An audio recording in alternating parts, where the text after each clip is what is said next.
Come back with me for my teenage son who's going on a residential school trip for 2 nights. So if you've got a child who's going on an overnight trip with a school or with a club, or whether you just want to hang out with me while I pack, welcome to the channel. My name's Rhiannon Morgan. Everyone calls me Rhi. Here you'll find loads more home organisation and packing, especially if you're living in a neurodiverse family like I do. I have ADHD, so getting organised is something of a challenge, although we do get there when we follow the steps.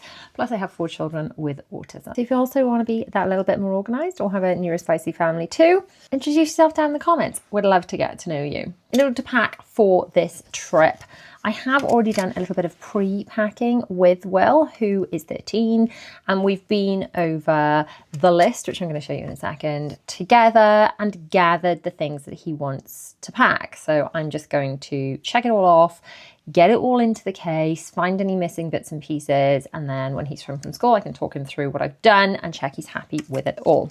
So in order to pack, I am going to be using my residential school trip packing list, which is available to grab inside of my store. But also, if you are inside of my Organised Life Club, this is included in your membership. So you can go and download that as a little bonus. My Organised Life Club is the perfect place if you are a mum, especially in a neurospicy household that wants that little bit of extra support, getting organised, putting systems in place, making your life easier, especially if you're parenting neurodiverse children. In there we have all the resources to help you, plus an amazing community of people for support too. So do go and check out my Organised Life Club, and don't forget to grab the printable for packing while you're in there. In here we have everything that your child is likely to need. Now, chances are if your child is going on a residential school trip, by the way, my children just call it the residential or a residential. So that's what I'm going to keep calling it. But what do you call it in your part of the world? I guess like camp, summer camp, but I don't know, it's just not what they call it. It's like a school trip doesn't quite cover it because it needs to indicate that they're staying overnight, which they are. Anyway, if your child is staying overnight, they're likely to have a kit list of some description from the school or club. However, in my experience, there are some things that are left off those lists that we're going to share in this video that they won't necessarily say your child will need to take, but they probably will need. So by all means, consult the list that you're given and add anything on. There is space in the list to add things on that may be needed in addition. But this list will cover all of the basics that your child is going to need and quantities and things. So Will's going for 2 nights. We've been through together and decided how many of each item he's likely to need. And we've put the quantity here that we want to pack, and plus ones down the side are the things that he's going to want to wear. So what I like to do when we're traveling anywhere is pack everything that physically needs to go in the case, but also put aside the travel day stuff, because there's nothing more irritating than being ready to leave for a trip and someone being like, I wanted to wear my so-and-so, and where is it? And it not being ready for them because it's been worn or it's lost or whatever. So the travel day clothes need to be put away with the packing and are just as important really as the stuff to be packed. Otherwise, they will not be ready. The stuff that Will and I gathered together, I did put into my big seasonal cupboard that I have in the children's playroom. I use that just for storing kind of transient things I'm about to pack, or decorations that need to go up, or whatever, you know, just sort of transient things. It's been really handy since I decluttered that cupboard and made that available to use. By the way, if you like a bit of decluttering, I have a whole decluttering series. I will link that playlist below. Anyway, we have got a fair amount of this ticked off. But I think what I need to do now is just get everything out, make a big old mess behind me, sort through what needs to go where, check everything is labelled. I will talk about labels in a sec. And then we can tick things off the list as packed. You will notice though that there is a packed to go and a packed for home section. And that's because if you send the list with your child, when they are packing the case, they've got a reference point to see what they actually brought with them, and then you may stand some sort of chance of them actually being able to check it off back into the case, and maybe they'll actually bring most of it home with them. Fingers crossed. While I am packing, by the way, I'm going to pop in one of my little AirPods. I like to do this. By the way, these aren't actual AirPods. Good thing too, because I just dropped them.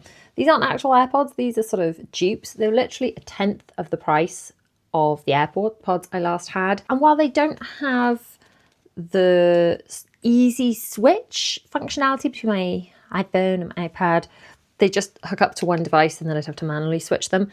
Other than that, they do largely the same thing, plus they're pink and they have them in lots of colours. So while I'm doing, boring tasks like this, I like to put something on my phone to listen to, like an audiobook from Audible. I love Audible. I have got a code for grabbing a free book. Or I like to listen to a podcast. I have a podcast if you want to listen to, or a YouTube video like this one.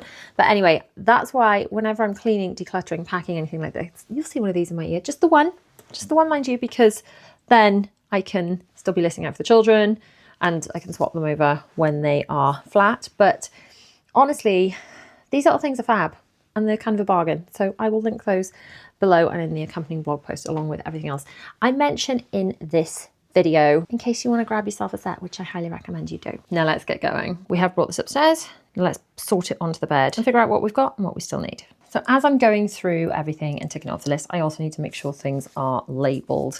The labels of choice are these. I've been using these for so many years, since long before I started my YouTube channel. I've been raving about these things for years, and it's because they're so easy. So you just stick them onto the care labels of clothes or onto plastic surfaces of things like lunchboxes, drinks bottles. And then after 24 hours, they are machine washable if it's for clothes and dishwasher safe for lunch boxes and drinks bottles and that kind of thing. So I've got a few different types here. I've got these little ones, which are really cute. Loads and loads of stickers on there. They just say Will Morgan. I've got these, which I'm actually only going to show you the top, because just underneath there, I've got my phone number. And that means that if something is lost, then it can be returned. I can't tell you how many things we've had returned to us because they've ended up in lost property and someone's phoned me going, hey, I've got your whatever it is. I've also got some here with Will's name and just his form. And we also have some that just say like Morgan family. So you can just have your family name and your phone number. If you've got multiple children and if things are being passed around, then that's really, really handy. It's also handy if you're especially out with maybe younger children and you're worried if they were to ever get lost, then if you're separated from them, at least you know, and they will know, that your phone number is on their person in many, many places. So if they find a responsible adult, then hopefully they can ring you and return not just your lost property, but your lost child inside of the lost clothes to you. So you can scan the QR code on screen to grab some labels for yourself. And there is a discount code that you can use as well. Use the QR code on screen and the link and discount code to grab some of your labels. Now let's get on with labeling and ticking and then ultimately packing.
Making some real progress here.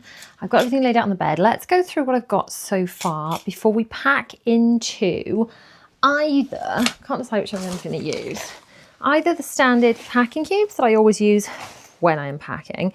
The other thing I find quite good for packing kid stuff is these. They're kind of like gym bag, drawstring bags.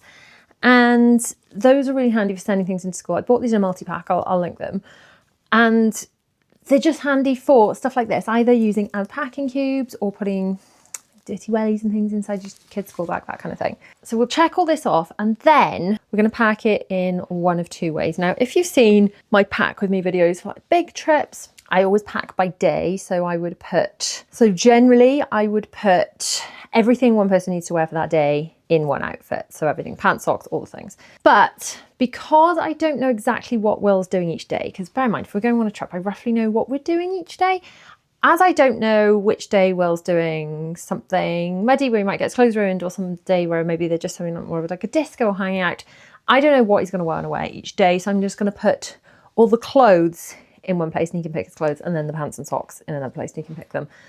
But you can do either. You can literally pack your kid an entire outfit, pants, socks and everything all in like rolled up together, or you can do it this way that gives them a couple more options. Whatever's going to work for you. So looking at this list, I believe everything on this bed is now labelled. We have got t-shirts, base layers, 1, 2, 3, plus 1 here. This is what he's chosen to wear to go.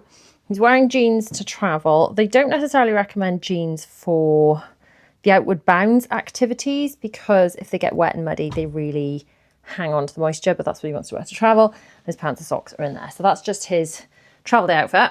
So we're packing 3 t-shirts packed to go. Fingers crossed he packs the same amount to come back. 3 bottoms we're packing, because if he does activities where he gets absolutely just muddy disgusting, he's going to have to change more than once during the day. So that's fine, even though there's just 2 nights he's going for. I've got 1 spare hoodie to wear and 1 to go. Bear in mind, this is just for 2 nights. You just have to adjust this based on the amount of nights they're going for. Underwear, socks, trainers he's going to wear. So I won't check that, but they are for wearing. Trainers to get wet, I have packed down there. This is an old wet bag back from when I was doing cloth nappies. So I'm going to just put them inside that, because then hopefully if they're wet, muddy, disgusting, they can go back into said wet bag. So yeah, waterproof coat. He's wearing that. I haven't found his waterproof trousers, so I do need to locate those. This is why I don't like packing the night before, because maybe he will find his waterproof trousers and they won't fit him. Chances are they won't fit him, because he's growing so fast. He's absolutely shooting up at the moment.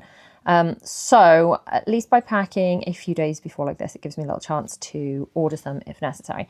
Hat, yes, it's for wearing, but it's aside. Swimwear, yes, along with goggles and 1, 2 towels, 1 for showering, 1 for swimming. Yes. PJs, yes. Slippers, he's not going to bother with slippers. They were on the list. Like Bella would take slippers if she was going, but Will, not so much. Sleeping bag, yes. I've actually found 3 sleeping bags. I think that's Bella's. And then we've got 2 others, so you can choose which one of those, but yes. Fitted sheet, pillow and pillowcase. They don't always need these. They almost always need a sleeping bag when they're going away. They don't always need the sheets and the pillowcases, but you may want to send them anyway, because they're not always the best in these places. Bag for muddy things. I've got 2 bin bags there, but also this is another wet bag from the cloth nappy days. And if he puts all his dirty clothes in there, I'm thinking, as in maybe just normal level of soiled clothes can go in there, dirty clothes. And then if things are literally like I've just fallen in a pond, they can maybe go in a bin bag. Definitely recommend sending at least bin bags, if not bin bags and wet bags, because sometimes a lot of the stuff comes back super stinky. Toiletry bag, yes. I have got toiletry bag, toothpaste, shower gel. I need to find him a deodorant, sanitizer I will attach to his bag. I will put in some wet wipes as well. They can perhaps go in his carry-on-ish bag. I need to find these things. I'm just putting circling the little things I need to find.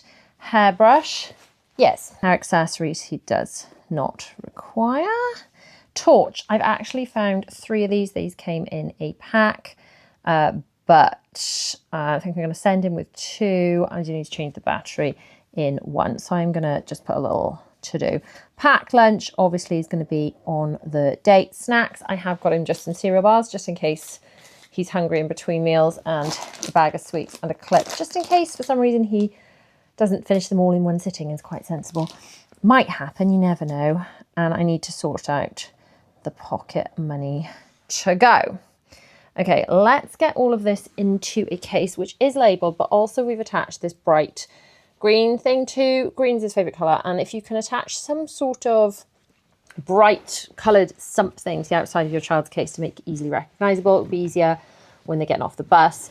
We have got like big hard Disney cases that we take on Disney trips, but on some school trips they are going to ask your child to take a squishy bag, because sometimes bags need to be stuffed under beds and things. So if you're investing in a bag for your kids' school trip, make sure it's one that can go on wheels so they can manage it themselves. As you can see, this one has just come out of the attic, but it is the children's take it off to be absolutely battered on school trips bag. It is labelled on the end with a couple of the children's stickers. It's got a couple of external pockets, but it's perfect because it can be stuffed quite full, also shoved under beds when they are away, and just generally battered. It was not an expensive one, but it absolutely serves the purpose.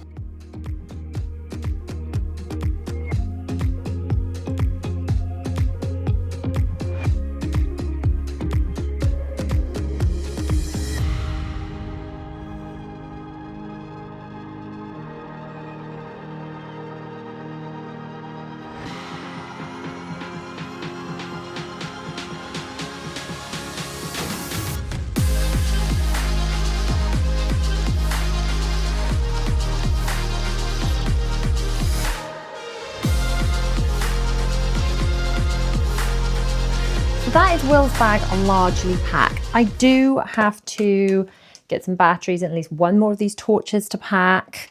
I do need to locate his waterproof trousers. I'm not sure if he even has waterproof trousers that fit him, but I will need to check that with him when he gets back from school. Obviously the packed lunch has got to be added in. Need to sort his pocket money and find some deodorant to pack for him. But other than that, we're doing pretty well, and with a good few days left to go, I have plenty of time to organise all this. As soon as that's all finished, this list is going to go into the bag inside of a pop-up folder, and then fingers crossed he'll actually tick things back off on the way home and come back with pretty much everything that he left with. Don't forget, you can grab the list inside of my Organised Life Club. And if you want to keep packing along with me, there is a playlist of packing videos on screen for you to enjoy, or another video that I think you may enjoy too. And I'll see you guys over there. Mwah. Bye.